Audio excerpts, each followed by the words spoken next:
broadcast network, AfterBuzz TV.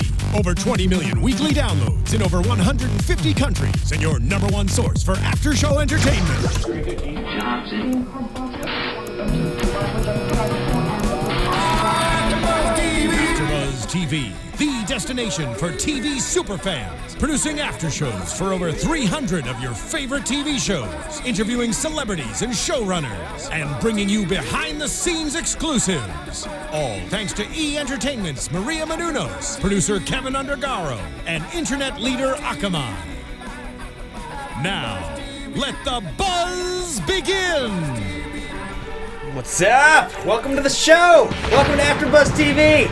Welcome to the AfterBuzz TV Walking Dead panel on this lovely Sunday night. Were there just explosions in my ears? It sounded like so. we got Okay. some explosions that went off. I mean, you came in mega high energy You today, did. so I was impressed. So I do on my action movie show every week, they open up with an explosion sound. So maybe somebody missed the memo that wasn't that show. Because we're always like, But it works. yeah. I'm okay with Especially it. for this episode. This was an explosive episode. Yes, it was. Explosive one. If by explosive you mean murder. Never do that. Anyway, this is AfterBuzz TV, and this is the Walking Dead After Show on Sunday night. And I am Ben Bateman, and these are my co-hosts. Actually, Hello. Our social media correspondent is back in the host chair this week. Yes, I am. How you doing, everybody? I'm glad to be your social media correspondent for the evening. Yeah, Mr. Derrial Computer Christon. ready. Derrial Christon in the house here. Welcome to the show. Thank you, sir. Hi, John Carle, the John Carle. Yep, I'm Mr. here. John Carle. Yep, and we're in the chat today. So Yeah, yep. awesome. We are. Posting as Whiskey and Waffles because I want more subscribers. Oh, I like it. I'm sneaky I like that. Yeah, the clandestine deploy for the subscribers. Way to go. Yep. All right, guys, so this is episode 13 of season 6, titled The Same Boat. We got a lot of Alicia Witt, the We did. devious redhead in this episode, she only just got the 1 episode arc, right? She did. Yeah, Yep. spoiler alert.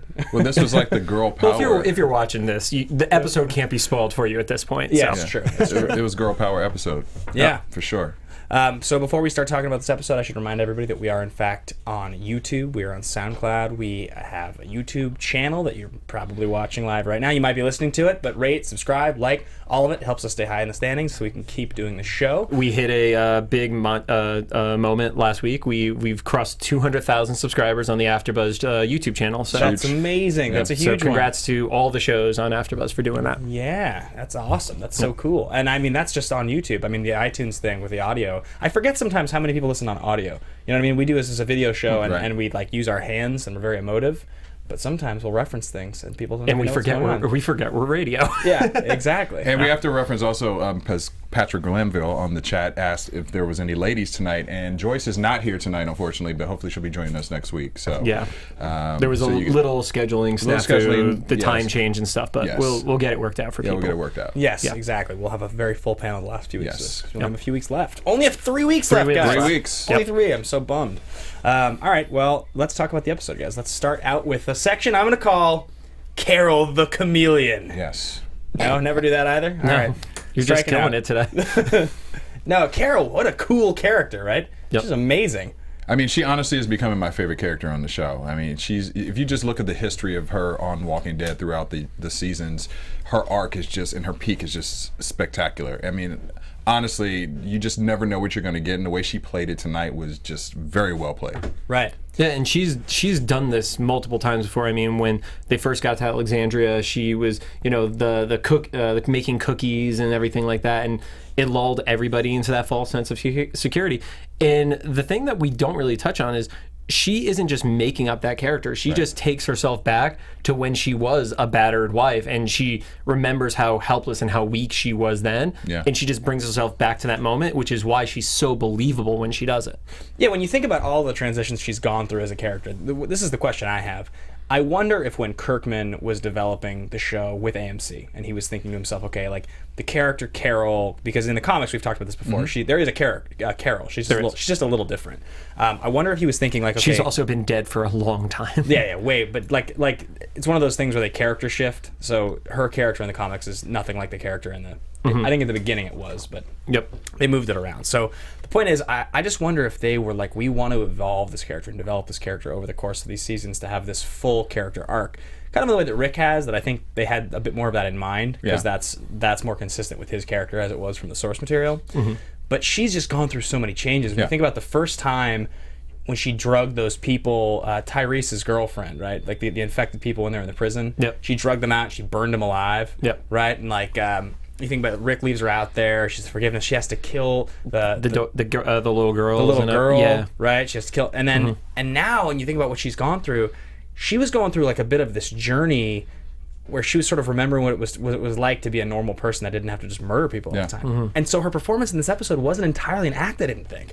She's going through It was a little 50-50, I felt. Yeah, great performance. Yeah, and then kind of going back to your question about her character in the arc and with Kirkman, if you go back to maybe the first or second season of Walking Dead After Show, we interviewed Melissa McBride, who plays Carol, on the show, and she actually talks about how her character developed and how she became more of a fan favorite per se, but initially she was not supposed to last more than a couple seasons, but just because of the fans' reaction to her character and the writing, it just was very well done, and she was able to continue to grow the character more. Yeah, I think that's one of the advantages of this show, having such short seasons and going through the half-season arcs, is they're able to pivot. So all of a sudden they started to realize this character had a groundswell of support underneath her, and rather than taking her out, they're like, no, let's evolve her and make her more interesting and make her be somebody who can last the 6 seasons of this entire show, versus let's just have her be a meat bag that gets eaten like everybody else ended up. Right, absolutely. Yeah. I'm sort of watching Carol and thinking to myself, we talked about whose show this is at one point. Somebody said this was supposed to be Carl's show and who is the least killable character. Carol consistently feels to me like she's the most interesting character. She's the character whose story I honestly care about the most.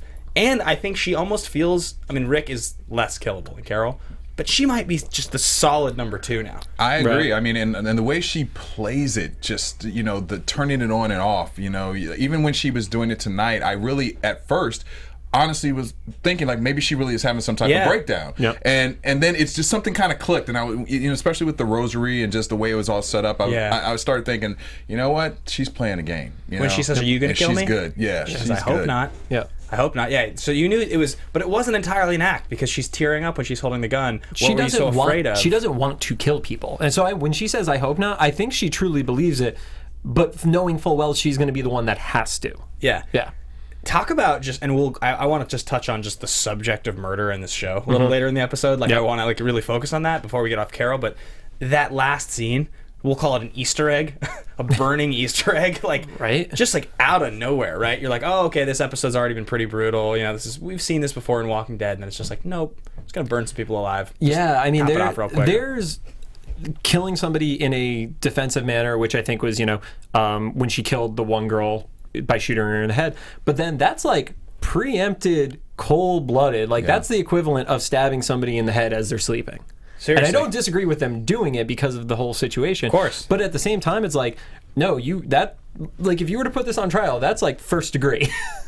Yeah, it's a question I've actually asked on the Fear the Walking Dead panel before, just because that's such the early stages of the outbreak, and people are just coming to terms with who do you protect and all that.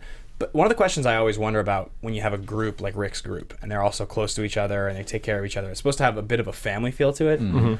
If the world is crazy and you're being eaten by zombies and murdered by people on the street and you're trying to eat, you're trying to survive, it truly becomes survival of the fittest. You take it back to when it all starts and everybody's, losing their families. These stories that a lot of these characters tell throughout the shows. This is when my family was trampled by people in a train station, or so on and so forth. Mm-hmm. It's like, if you're in that situation, who do you really save? Who really is an essential person for you to save above yourself? When it really comes down to it, do you trust they would save you? Let's just pretend you're a married person with several children. Right. In theory, you would save your significant other and your children ahead of yourself. Yes. After that, then it comes to doing everything you can, and this is where I come across as the heartless asshole. It comes to saving everybody that is within reason that isn't going to cost you your own life at that point, except for your family and your kids. Those are the ones that you put yourself in front of. But those people that you're thinking wouldn't cost your own life, you wonder if nobody's going to apply even logic in this situation when you're being chased by walkers, or somebody wants to kill one of you. Somebody's like, I'm going to kill one of you. What's going to happen? You fight. If stuff fell apart while we were recording the show and it comes down to us running out of here, Ben, I'm tripping you. I'm sorry. Now we know the truth. We know the truth. Yeah, I'm the first one that's going to get sacrificed because I publicly put it out there that I would trip you guys. Jonathan, lock the door. Lock the door right now. Please. Yeah, I know. I think it's super fascinating, and the more brutal the show gets as we get into these later seasons, where something like that happens, I wouldn't let you on fire though. You wouldn't. I burn would me not burn you to death. Burn him alive? You wouldn't do that? Impossible. We're locked in the room now anyway. Neither of us are getting out. I also don't have a gas can. So dark. All right. This is what happens when we don't have a girl on the panel. I know, right? Yeah, we're deviating. So let's step off of Carol for a second because she'll come back obviously because she's a total badass. But speaking of badass women, we have a whole group reminiscent of some of the women in Mad Max, right? Yeah. What were they called? In Fury Road, the badass biker bitches or something. I don't remember. I but don't if remember. you know on the feed, let us know and we will. Yeah, who are the girls in Make Mad sure we say Max? that. The Last Mothers, maybe is that what they were called? Something. The bikers. Anyway, Yeah. badasses. But that's what I immediately thought of. Like the one woman whose name I have written down here is Malls. Malls. She's the one who's coughing. Coughing up blood. Yeah, coughing up blood. She definitely had lung cancer. Yeah, Yeah. that's a good guess, I would say. Yeah. Yeah, man. Alicia Witt out of nowhere. Alicia Witt, whose like career just, I feel like the mid 2000s, early 2000s, mid 2000s was kind of like her thing. She seemed like she was going to have a big career. She's had a big career. Yeah, but she's it says been in a lot of things. as a TV actor largely. She's got three episodes of X or 2 episodes of Y and all these, like, she was in an episode of Sopranos when it was peaking. Yeah. Right, she was in 88 Minutes with Al Pacino at one point. I just remember all these movies and all these shows, and then here she is. I mean, I guess this is still a huge project. Well, it was also very interesting. If you notice, or maybe it's just me thinking about this, but the correlation of the 2 women who were, part of Negan's group, and then of course Carol and Maggie, like with Alicia Witt's character, she was very similar to Carol, in a lot of ways. She could relate to her in a lot of ways. She felt like, she did the monologue about how she was the secretary, lost her husband and kids, and how she was kind of meek and became this more powerful type of mentality. And even the same with Maggie, with the character, because remember at one point we were joking at one point saying, she looks so much like Maggie. She was Maggie's twin. Maggie's twin, so it's like, did they obviously do that on purpose, I guess, to correlate the 2 characters or the 4 characters together to show the difference of the 2 squads, but to really emphasize how similar they really were in a lot of ways. She reminded me, if you combine Maggie with Tara. Mm-hmm. That was the descriptor for that girl for me, was Maggie combined with Tara. I thought it was really interesting when she was giving her monologue about her boss. There was definitely this tone, the way she was delivering it, talking about her boss, where I was like, okay, cheap television here. She's going to talk about how her boss tried to rape her. That's what's going to happen. She's going to go there and she killed him and she got out of it. Yeah. And they skipped it, which was awesome because it's like it's just a throwaway thing. Yeah, they took away the cheap pop, which they didn't need to do, exactly. which I was happy about. She's a pretty woman, right? It's like, it's a weak guy and they're trapped in a room. You're thinking, okay, that's like immediately where you go with it. I thought that was great that she was just like, he was just weak, so I killed him. Yeah. Straight up. Like, nothing happened. You know what I mean? I'll talk about my husband and my kids and my weak boss who I poured coffee for, and I murdered him because he was dead weight. That's it. And then that damn email made her, it was like, oh yeah, you want to be the coffee. She's like, I don't ever want to be the coffee. Yeah. Probably one of the more awesome deaths in a while. I mean, I think it'd be really interesting if one of the episodes we did a project together where we all got together and we did, okay, what's like the top 50 deaths in Walking Dead? We ranked them. It'd be a hard thing to do if we watch a lot of episodes, but like, this has got to rank at least in top 20. That's a sweet death. Thrown around, stabbed through with like some sort of, and then your face eaten. Instantly bit, and then instantly your face is being torn, but you're like stuck on the rod. Yeah, so it's kind of reminiscent of Jay Hughley, his death. The first half of the season when he died on the fence. He had a good and his one. face was eaten and that kind of thing. Yeah, I mean, I felt bad for her, but then there was also so many opportunities for Carol to kill her. Yeah, it shouldn't have gotten to that point. It shouldn't have got to that point. Carol let her get too close when she was holding a gun on her, and Carol was the one walking towards her. It wasn't like she was approaching. Like that, it's weird because Carol does so many very smart things, and then a little bit of her heart still comes out, and she's like, "You could just stop. You could just stop." Right. And that's where she's putting herself at risk. And ultimately, and I'll keep specifics on it, like spoiler free, but I do think she's going to bite it at the end of the season. I don't. Carol? Yeah. For some reason, I feel like she's starting to become so concerned about certain things, and like weaknesses are popping up on her. I agree. In spite of all of her strength. I think that's also what they were trying to do today too, is show a little bit of the flaw. And it was definitely relevant in the episode today. Yeah. I Counting love that the kills and stuff too. Yeah. Nick Gudry, if I'm pronouncing your name wrong, I'm sorry. I'm trying to pronounce it based off the spelling, but he said that he's talking about Dirty Maggie. That's the opposite of Lauren. Dirty Cohen. Maggie? He called her Dirty Maggie. She looked a little, she had a little. Because we never got her name on the episode, right? Or did we? We did. I thought. Well, okay. At one point, who was it? Paula Donna. Paula is Alicia Witt. Yep. And who was Donnie was the guy. and the woman, the lung cancer. Hacking one was Malls. So Molly. Yeah, Molly. At one point, Malls refers to Maggie, I think, and says, Magnolia, where are you? Yes. So are we thinking that it's possible that the Michelle Rodriguez version of Maggie is Magnolia? That was the we I didn't had know that, if- yeah, we yeah. didn't know if she was referring because I guess Maggie. Well, she knew Maggie's name, so I didn't know if she was referring That's to what I thought Maggie. she was saying Magnolia. Yeah. Yeah, so I don't know. I I feel don't- like they wouldn't keep the names so close, but you Yeah. know, I don't know. If someone knows, let us know on the feed right now. And that was the other thing I was going to mention. I think she had like a birthmark on her face somewhere, right? I immediately thought of Michelle Rodriguez because I feel like. Apparently, her name was Shell. Oh, okay. Shell, Oh, Gotcha. cool. Yeah. or according to GB and F, her name was Shell. Yeah. And Tanya. And Tanya. R. Okay. And Yep, Tanya they R. It was Definitely. show, and we missed it. Oh, Talking Dead. That's why. Okay, they said on Got Talking it. Dead. Got Yep, it. got Thank it. you for that clarity. We needed that. Yeah, so I mean that's an interesting prediction. You know, last week when we asked the fans who's going to die, a lot of people said Carol. They did, which was really. I thought they still were setting agree it on up it. today. You know, honestly, the way it was dragged out with the characters, I really thought that Carol might go down, especially with her and Paula, and the way Paula had the gun. Carol could have shot her many times, and then she didn't, and then. When they were scuffling and fighting, I really thought at one point, was it going to be Carol who got thrown into the spears? You Right. know, and they wouldn't have and killed her right there. I don't think so. what a great ending that would have been today, though, because it would have been unexpected, kind of. You know what I mean? But it would have been like unceremonious. I mean, I think what might happen is they have to resolve this arc that Carol's in the middle of right now. That's the thing. Is like. Yeah. True. They're showing weakness because the fact that she hesitated to kill Alicia Witt means that she truly is struggling with the fact that she was getting pulled kind of back into this domesticated lifestyle of living again. Yep. And she didn't want to kill, and she wanted to live behind walls, and she was like, I'm done with this. I'm so tired. She hesitated and almost got her killed.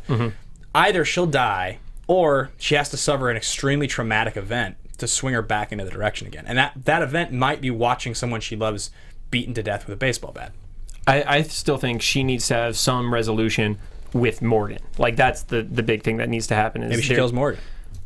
Damn, that's extreme. I was thinking Morgan was going to see her die, and that's what finally sets Morgan off the deep end. But I hope that does not happen. No. If they because kill Carol, it's like you're losing a really, really difficult to replace piece of what makes this show great. Who can really step into that role and become as satisfying of a character as Carol? I would say Maggie, honestly. yeah. Maggie's beautiful. Carol's a middle. I mean, not to say Carol's not beautiful. wow, All you're right, about to watch get some yourself hate. right now on And Instagram. Watch hate, yourself. enter, go. Let me explain myself. I'm saying Maggie is like the idea of like the leading woman ingenue. She's like a beautiful woman. She's the girl with her shirt off in Van Wilder 2. Carol is a middle-aged woman. Is she? Yeah. I have to go back and Now watch we know Van what, Wilder now we too. know what John's doing after this. My point is, recap. That's Carol on Netflix, right? is Carol's against type for the kind of role she has in this show. She's like I said, she's a middle-aged woman. But she's probably my favorite character on the whole definitely- show. yeah. Ahead of your white leading male who kills people, ahead of your beautiful woman ingenue, like all of your standard stereotypes in shows like this, she stands above most of them, which is why I'm saying I think killing her, you can't slide another character easily into that role. There's not somebody else who just fills Carol's shoes. That's kind of what I'm trying to get at. I don't think they're going to mess with that. Am I Yes. getting a lot of hate? You are, Ben. Ben didn't mean what he said. He cleared it up, So Pamela, we're working with Ben still. He didn't mean it. He didn't mean Hanging it. my head. And Gimme Shelter is also not happy with you. Sorry, guys. All women are beautiful no matter what shape, sizes, or age they are. That's what you meant to say, Ben. I explained myself exactly what I meant to say. Yeah, exactly what I meant to say. There was a hashtag. I'm happy I'm on the other camera this week. Excellent stuff. That's why you're always so happy when you're on the couch. 'cause Exactly. You're separated. I'm separated from the group, right? Where do we think that this group of badass chicks, like where do we think that they stand in Negan's camp? Or were they like? Where do you think that they were an integral part of like the security force? Do you think that they were like? I got some sense that they weren't entirely in good standing with the group. They right? made a really interesting comment where it was, you stay alive, you produce for us. Right. So is that, kind of taking that Mad Max mentality of like, in the apocalypse, women are just good for breeding and stuff like that. Sure. So like, was that the comment that she was alluding to? But it was also really interesting because she mentioned, Donnie's just a warm body. And it's, is it kind of like a sexual hierarchy that they're sleeping their way up a food chain to get better treatment too? Yeah, she said he's just a warm body to me. Like, Yeah. so was that supposed to suggest that she had something going with Donnie? We thought. Yeah. right, absolutely. I think it was basically showing the power of the women in the group. Yeah. It was taking away his masculinity in the way that a lot of times women are portrayed by men, you know. So it was showing their power in this group, but you still saw the fact that Donnie sort of he disrespected her. She completely chalked it up to he was because of his injury being shot, but she also did nothing to help him at that point either. She did not. Like she wasn't on the walkie being like, hey, you know, help us get him out. It was really just like, okay, you crossed that line, and like I said, I could kill you in your sleep. Yeah. Her apathy to him and not doing anything literally did that. Yeah. Hats off to the writers, I suppose, if they step away from, again, and this is, I won't like really get too far into it, but like the comic books, there's not really like a big part of it that's like the strong group of female characters in Negan's camp. No, let's throw up a spoiler warning just to be spoiler safe. alert. I'll word this in a way that is avoiding spoilers in every way, shape, or form. Yeah, major spoilers we'll get to at the end of the show, but like just quickly in case you want to just tune out for 30 seconds. Yeah. So in the comic, the women are very repressed. Yeah, they're in the Saviors. They also in the comics don't use the whole "we are Negan" thing either. So I like the idea that it is diverting somewhat, even if it's just in the way that Negan is perceived and everything like that, and how people are treated too. Well, I mean, that's what I was going to say. Is like, as you said, the women are repressed. I mean, they're very like in a very predictable way with like male characters. They're very sexualized and they're Very made much so very in the much comics. like objectified. Not entirely. Like Negan does have some sort of a policy with that, but like they are kind of objectified, and so to see these women, like these characters, these female characters that are just wreaking havoc. And the fact that they were all killed by other female characters. Right. That's the other thing that's true. cool about this episode is that like they were badasses. They stood up for themselves. You know, they were handling things. And then 2 other women killed them. So there was only one male killing male moment of the entire episode. Yeah, I thought that was interesting. What do you guys think about how Rick and the camp are handling this? Like, do we think that they really truly were waiting outside the whole time? Like they were just waiting? Or like I think they were tracking. I think they were scoping the place out. I don't think it was it was like a moment of like, you know, we're going to stalk outside. They just started hearing stuff go down, and that was when they were able to strike. But I think they were just trying to be calculated, because you can't run in there guns blazing, because let's be honest, if that door moved differently, Glenn could have shot Maggie in the face by accident. So, you know, they have to be calculated with how they go in it. Interesting. And I love the kill room scene. I mean, that just was unbelievable. Well, I loved when they were pulling them in there in the first place, like, you know, and you're seeing it from their perspective under the hood, and you saw really quickly kill room on the floor, and I wrote that down in my notes. I'm like, oh, this is definitely coming back. Like, this is the gun in the first act. Yeah. I thought one of the more hilarious lines in the episode, the character we were just talking about, Nels, was that the character we were talking about? The reverse Maggie. We just got her name. Shell, that's what it was. She has a line she says when she's interrogating Maggie that if taken out of context would be like the most hilarious line I've ever heard. She says, "You got nice clothes, time to make babies." Can you imagine like taking that line out of context? You walk up to someone at a bar, "You got nice clothes, time to make babies." Right. It doesn't work. Yeah, No, it does. I don't think it worked for me. Yeah. No, it was a bad thing. I'll never do it again. Yeah. Well, let me ask you guys this too. Did you feel that the entire time that Carol was completely confident that she and Maggie were going to get out of this situation? Because she basically kept telling the character of Paula that, you know, we have to finish this, you know. She kept warning her, you know, basically saying, listen, we need to settle this because you're going to die, you know, and irony is that she did kill her at the end. You know? I think that Carol did not think she was getting out of it, but she was willing to give her own life to make sure that Maggie and the baby got out. Yeah, I got the same feeling, and actually that's what I was saying with the hesitation on Carol's part. I really thought that a lot of, you said Derrial 50% earlier. I think it might have been 50% of her, the way she was reacting this whole episode was out of fear. I think Maggie has a line at the end. She's just said, "I'm done, I'm tired." I think it's what she says when she's hugging Glenn.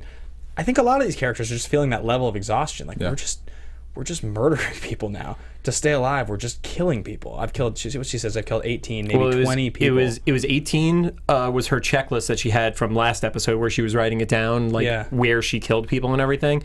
And then it was 2 more from the women that she killed in this episode. Yeah. And then the 3 guys after. So her number's up to 23 now. That's like we have the Carol death checklist. I like that. Well, because she said it was 18. She did say 18. Whacked 2 more, acknowledged it, and then she lit the fire, and there were 3 guys that walked in that room. So I feel like we probably just need to tweet that out right now. All right, listen, let's go for it. And there was also the question there was on the chat here, was did Maggie lose the baby when she got stabbed? But I don't think it ever touched flesh. No. It just was. It was a close it was call. just her. It was just close call, and it was just her clothing. That's what it appeared to be. Now, a few weeks back, we had Stephen Lemieux, the executive producer of Popcorn Talk, and I think a former host of this panel, on the panel, and his prediction was that Judith was gonna. That was like she was gonna get beaten to death. I think were you not on that episode? I missed that episode. I was on that. I watched episode. it, but I missed that. Strange prediction. He caught some flack for it. That was not a happy reaction in the comments. Is it possible? I don't think that's going to happen. Is it possible Maggie loses the baby? That's the real like possible question. It would deviate from what we expect. It could happen. I mean, especially with the, they keep obviously talking about the baby, which they will, but I mean, it's just a lot of references to it, and even this episode was heavily on why are you having a baby during this, this situation that's happening in the world, so I think it's a possibility, it's something that could happen. So, all right, they have described Negan's people and the Saviors as very capable and well organized and well trained, and we've seen some of their. I mean, they have military codes for the stuff that they're saying. I wrote it down, but it was like Omega Saviors down. Omega Gamma code fire, Saviors down, Alpha channels down. Yeah. So I mean, there's definitely a leadership structure to what they're doing. So thus far in interactions with the Saviors and those Saviors characters, we have lost 0 members of the Alexandria community, right? Yeah. And which makes me think a bloodbath is coming. And they've killed, I want to say, easily like 30 people, right? So you had, how many bikers were there? Probably 7, maybe? I would think it was between 5 and 7. 5 and 7 not looking sure. up off the top of my head. If anybody on the chat actually knows the exact number here. Yep. We have to imagine there was probably close to 20 people in the forward base. Seems like it, yeah. And then this group was an additional 5, right? 5 plus, or was 4? Is it 4 Paula, plus? Shell, Malls, Donnie. Oh, Twin Tara. Or Twin Maggie. That was Shell. Oh, Shell, sorry. I'm losing my mind today. And then the 3 guys after, and then, of course, Primo. Jeez. Yeah, so it's been at least 30. So you're approaching possibly getting into the 30s, getting near 40. I'd imagine we're over 30 at this point from that base, yeah. And we have lost 0 members of our community. It's going to be a bloodbath. There's no way it's not. So how many people do we think in this story that the Negan camp and the Saviors has? I mean, how many people exist? Like what are we up against? I would imagine in totality before this they were probably close to like 100 or so. So you think there's still going to be like 70 versus... I think there's still a majority that we haven't seen. And Alexandria is like probably in the 30 to 40 range? 30 to 50 30 somewhere. to 50, yeah. And it's funny, on the chat, everyone keeps saying, who the hell is Negan? Where the hell is Negan? So should we get into that? Well, it's a little tough because they have actually referenced Negan a number of times on the show now. Mm-hmm. So they're actually we're not doing any kind of spoiler stuff. And at this point, this will be another very soft spoiler, very soft. But there has been casting. But there has been a casting choice for Negan. It was quite a while. It was a while ago. Yep. So if you don't want to know, if you want to be totally surprised by it, just tune out for 30 seconds. But the character of Negan, who is a big bad guy, was cast as Jeffrey Dean Morgan. I'm so excited about that. I was a fan of him on Supernatural. Yeah, I mean, he's a great actor. He, if anybody ever saw the Watchmen movie, he played the comedian. Yeah. So Grey's Anatomy, he's got a long. He's really good at being like a total prick character, which is why I'm excited for it. Well, I think it's going to play off of the way he played the dad on Supernatural too. I was going to go off of how he played the comedian, because the comedian is like one of my favorite characters in comics, because he was a good guy, but he was an utter piece of crap. Yeah, always. So if you have this big casting choice. Sorry, somebody, we have a few people that are saying between 23 and 28 last week, and then somebody else, Watt Samus, said 27 last week. So, yeah, we're pretty close with our... We're getting in the 40s, it sounds like, Yep. Or in the high 30s is what I mean to say. But so if you have this big casting choice, we all predict it, but I mean, with no information aside from just like source material and what we've heard, we're assuming Negan will be a big character in the show. Yeah, I think that's at least the first half of the next season, if not the entire whole next season. Guessing well, there's an interesting little plot here that Melker Mangubat might have said. He said that maybe Negan is a religion. I mean, they could change anything they want. That would be an interesting twist. And they're a cult from what we can gather thus far. Because they all said tonight we're all Negan, you know, and that could be interesting. I didn't think of it that way. Also, but is that a protocol? Like, so the way I'm thinking about it is once they hear over the radio this protocol is in effect and stuff like that, you don't want to let out too much information for somebody who's probably going to torture or kill you. Yeah. That's true. And if you have to protect yourself in a torture situation, you all have a universal answer. Right. So is that just their way of trying to make it look like there is no main leader? Right. Because then you lull people into a false sense of security. They don't have enough information. It's kind of just a tactic that, if somebody is in the army, like they say, I don't know anything, at least you're giving an answer as That's opposed true. to. Yeah. I mean, I could see that. Yeah. Mm-hmm. Yeah, I mean, I guess with what we expect to see coming soon with Jeffrey Dean Morgan and all that and Negan, I mean, how long is it going to take us?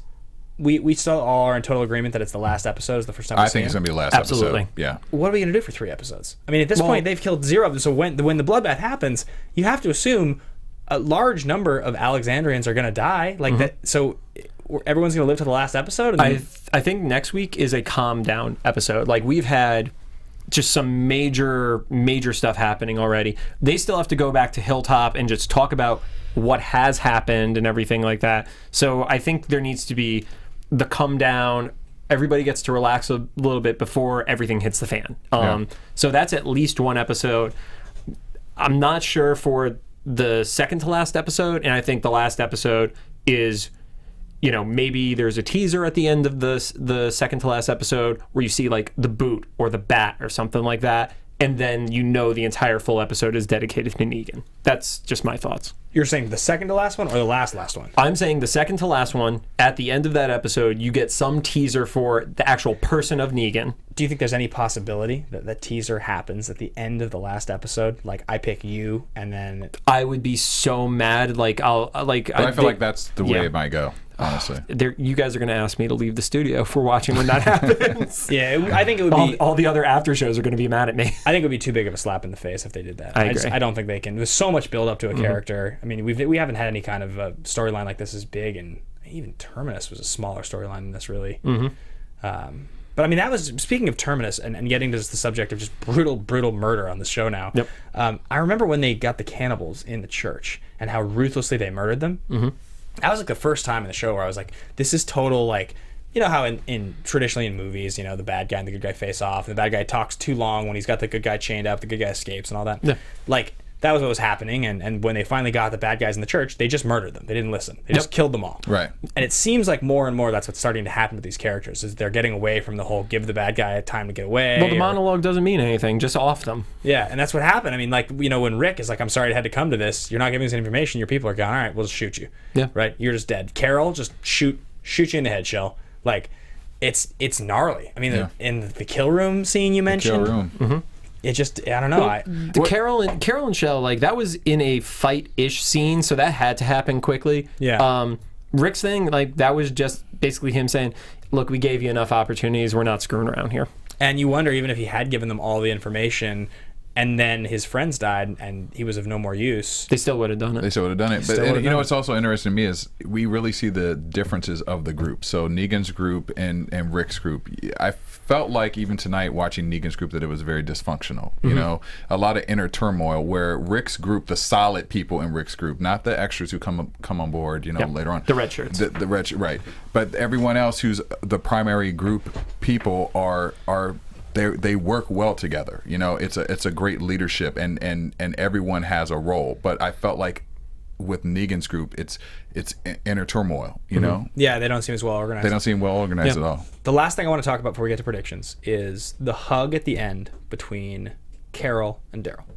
Because it was tiny. It was tiny, but we mentioned before how that was a storyline before, and it just seemed to like kind of evaporate at one point. We really didn't get it. It used to be something that I used to concentrate on for the show. I just don't think it's happening anymore, just because now with Tobin, I just don't see anything with Derrial and Carol anymore. Well, agreed, but you're also talking about brother-sister. Well, but you're also talking about the possibility of, I think, really, like, there was something there, whatever it was. What if, with Tobin in the picture, Derrial gets kind of jealous or something? I don't think they're going to play that soap opera storyline. No, I don't think they will. It's possible. It'd be interesting to see, but I don't know. You guys, eyebrows didn't raise in that hug at all? Nothing? Nah, I noticed it, but I didn't think anything about it. It was in the same way that if it was like your sister who He's was just in happy that to see her. scenario. They've been through a lot together. He's happy to see her. Yeah. That's his ace, you know? Live chat? Anybody? What do you think? Is anybody at all? Am I just way off base? I mean, I wasn't like totally affected by it, but they chose to have that be the character that Carol hugged. Right now they're arguing about who's the highest paid actor on the show, which they're saying it's Glenn, according to Really? Duke Chronic. It's got to be Andrew Lincoln. It has to be Andrew Lincoln. And then they're talking about seeing the influence of Lucille already and stuff like that. So, Okay, yeah, fair enough. No, that's not a point the chat seems to care about. They don't care about that point, Get apparently. over it. You guys All right. want to get predictions? Let's do it. Let's talk about what we think is going to happen. And now, your That was good, Ben. AfterBuzz I didn't know if we were going to get it.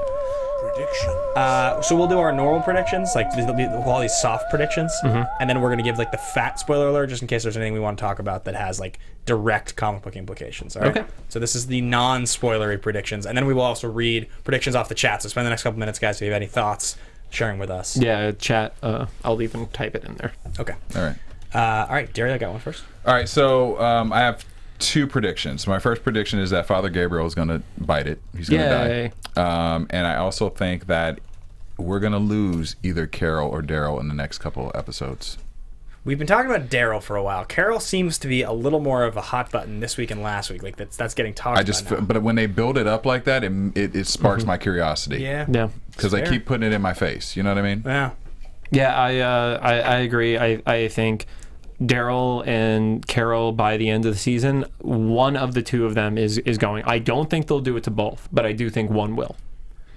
Interesting. And like I said, I think the way that the structure of these next two episodes or the next three episodes is going to go is come down episode, ramp up episode, ends on like just a hard tease of Negan as an individual person, see the boot step out of a car, see the bat touch the ground, just something very, very specific about him. Right. And then final episode is kind of this very epic confrontation between the groups for the first time. Because I don't think what we've seen I'd call the epic confrontation. They've been fights and everything like that, but there's going to be the Rick and Negan face-to-face. Yeah. My soft prediction is that the characters we have in front of us, Rick and the whole gang with the guns and all that, Maggie, Carol, will not get back to Alexandria before one major character dies. I think that they're going to go back to the hilltop first, directly from where they are. Mm-hmm. And I think on the way back, all hell will break loose. Do you think the confrontation happens at Alexandria, or do you think the confrontation happens at Hilltop? Because if you the teaser for next week, they already make it back to Alexandria. Oh, shoot. Yeah. I forgot about the teaser. Yep. All right, scratch that prediction. All Let's right. get the hard predictions. Spoiler alert! No spoiler alert. We don't music. have the music? All right. There we go. Spoiler alert! Sorry, Jonathan. Spoiler alert! Spoiler alert! Spoiler alert! Boom.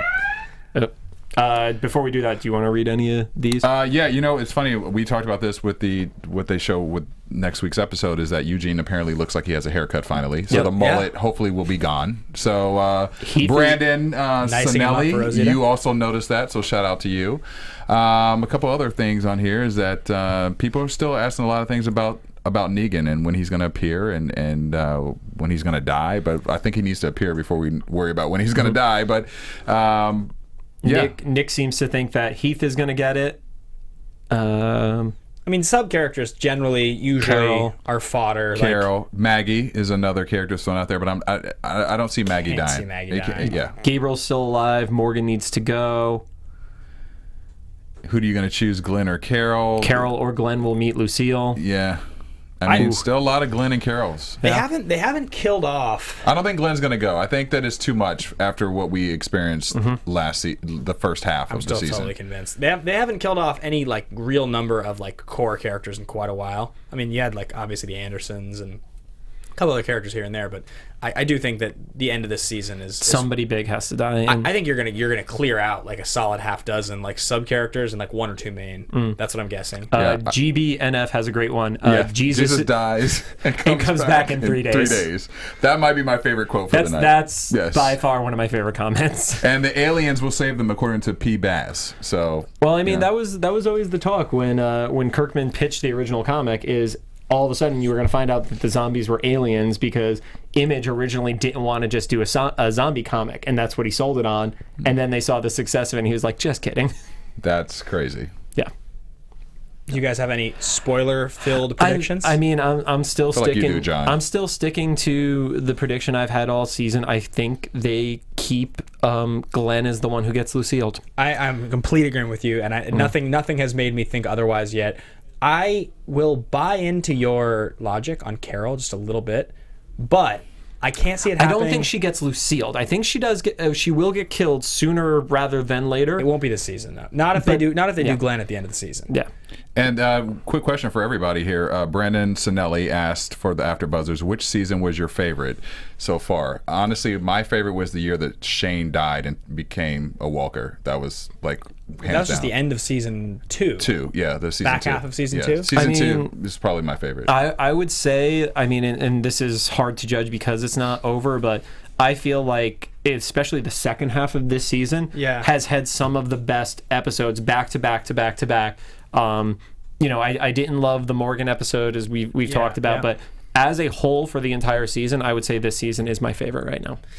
My like long form answer to that question would be recalling the first season. I love the first season for exactly what it is. I think the first season is sort of the least ambitious version of this show, but it was exactly what we needed, and it's great. If you watch the first season, it feels very different than the show ended up feeling.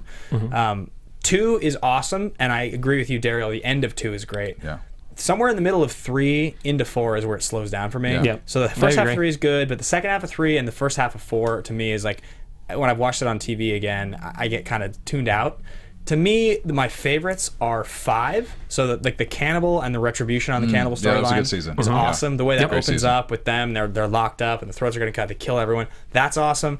And then I think you're right. The second half of this season has been fantastic. I'm loving it. Those would be the 2. When people say to me, I stopped watching that show, you know, I got tired of it, I always tell them there's somewhere between 3 and 4 that it got really slow. I agree. And a lot of people lost interest and felt that was kind of soap opera-ish. And I agree it slowed down. I still love all of it, but I always tell people, just make it through 4, and I think 5 and 6 have been awesome. Yeah. Like, really good overall. We were talking about before the show also, I think the Glenn death, the fake death, it's not that it ruined the show, it's just that I think watching it week to week made it hard to appreciate everything else that was going on. I think going back and watching it again, you could actually probably enjoy that season, the first half of this one, a lot more than you had when you were just, is Glenn dead? Is he alive? What's going to happen? Right. And we talked about that before we actually started shooting. I actually had a very different experience than you guys because I wasn't on that episode. I was sick. And I, of course, got spoiled by Twitter because nobody wasn't talking about that. So when I watched the episode the next night, I actually came into it with a different view, and I was waiting for the death. Yeah. And it didn't look like a convincing death. Whereas if you're watching it for the first time and just experiencing it, so for me, like having that hindsight already set up for me, it doesn't bother me if they go to Glenn this time. Yeah, I think, like I said, before next season starts, I'll watch probably the whole show again because I haven't done a full catch up in a while. A lot of people are saying season 2. By the way, Season 2, they are. Yeah. Yeah, two's got some good stuff. Yeah, that's fair. And this season. So we all are pretty much in agreement on this. Yep. And also for anybody So they who's won't wondering, hate us in the comments this week. Exactly. Yay. in case any of the fans are wondering, the show's changed showrunners a number of times. Yep. I want to say we're on our 4th showrunner now. Scott Gimple, still the current Something showrunner. like that, yeah. It was somewhere towards the end of 4 is when it changed. Right around the end of 4, beginning of 5. It was. You're right. Which is why, and I think that there's a general fan consensus that the show has gotten better once Scott Gimple took over, which I think that's why we have the better show that we have now. So. Yep. Anyway, that pretty much does it for our show tonight. Yeah. Guys, thank you so much for sharing your wonderful predictions and your opinions and all that. And thank you guys for feeding us all the chat stuff so we could read it and talk about it, and gave some great viewpoints about the show next tonight. week we'll let you guys just handle it. We won't say anything. We'll just read. Let you guys. Yeah, we'll just read. And Derrial, thank you for coming off of the couch as the social media No correspondent. problem. I got some rejoining slack. the panel. Yes, I got some slack for that. They asked me, why is the black guy on the couch? I said, I wanted to sit on the couch, by the way. You know, I like the couch is more comfortable than these chairs. My chair fell down during the show today. You got shorter during the show. I got shorter during the show, and I'm a 6'2" guy. 6 foot. So, 6 foot. You went to Canada? 6'2". Yes, Yeah, yes, fine. exactly. Yes. One more time, guys. Where can the folks find you? Start with you, D. You can find me at Derrial Christon on Instagram, Twitter, Facebook, and also on Black Hollywood Live. At the John Carle on Twitter and Instagram, and of course Whiskey and Waffles on YouTube, and always in the chat here every week. And I'm Ben Bateman. You guys can find me at Ben Bateman Media on Twitter and Instagram. I do a show on the Popcorn Talk Network, which is our sister network about action movies, called Action Movie Anatomy, talking about the sweetest things of action movies. You can find that on Wednesdays at 3 o'clock streaming live. We'll see you guys next week. From executive producers Maria Menounos, Kevin Undergaro, Phil Svitek, and the entire AfterBuzz TV staff, we would like to thank you for listening to the AfterBuzz TV network. To watch or listen to other after shows and post comments or questions, be sure to visit AfterBuzzTV.com. I'm Sir Richard Wentworth, and this has been a presentation of AfterBuzz TV. See you later. The views expressed herein are those of the hosts only and do not necessarily reflect the views of AfterBuzz TV or its owners or principals.